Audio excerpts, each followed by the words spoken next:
farm was originally set up in 1923 as a research farm, gifted to the local farmers and then to the greater wider Northland community. The research farm is 85 hectares and it's split into 3 equal farmlets. We have a control farmlet, which is kikuyu and annual ryegrass, Italian ryegrass, sown each autumn for winter and spring growth, as the kikuyu grows a minimal amount through the winter and spring.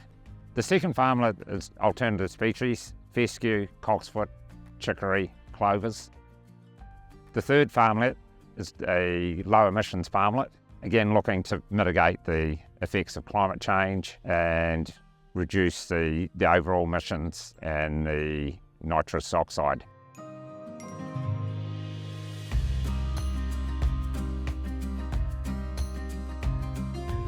Well, the main drivers for this farm were emissions reductions. In order to achieve those targets, we had to do some quite major things on farm. 2 of those things were dropping stocking rate by 30% and removing all applied nitrogen out of the system. It was quite a big call and we were a little bit nervous about it, regularly 180 kilos to 0, but as time has shown, it actually wasn't as bad as we thought. This graph shows the last 2.5 years of the trial.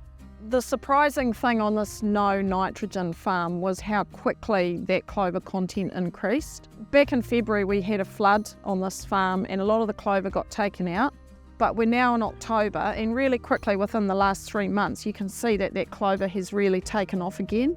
So from a distance the pasture doesn't look very good quality because it's got that hungry no nitrogen look, but when you get closer and you look at what the content of the clover is, that's really driving quality.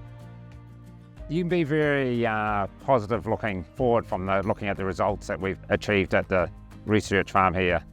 A reduction in stocking rates, no application of nitrogen, has seen a major increase in clover growth and quality of pastures. Our per cow production has stayed very similar and is leading to positive results in the profitability of the farm compared to the control farmlet.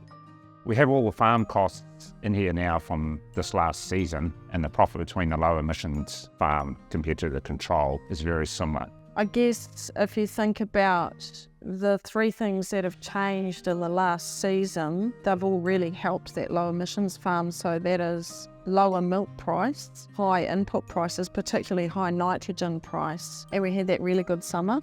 All of those 3 things have worked in the favour of the low emissions farm and levelled up those profits. The flood brought some serious challenges to the farm. The whole farm on the flats was under 1 metre of water. As it's turned out, the flood hasn't had any impact on the start of this 3rd season of the trial, so we're set up and carrying on now as if nothing had happened.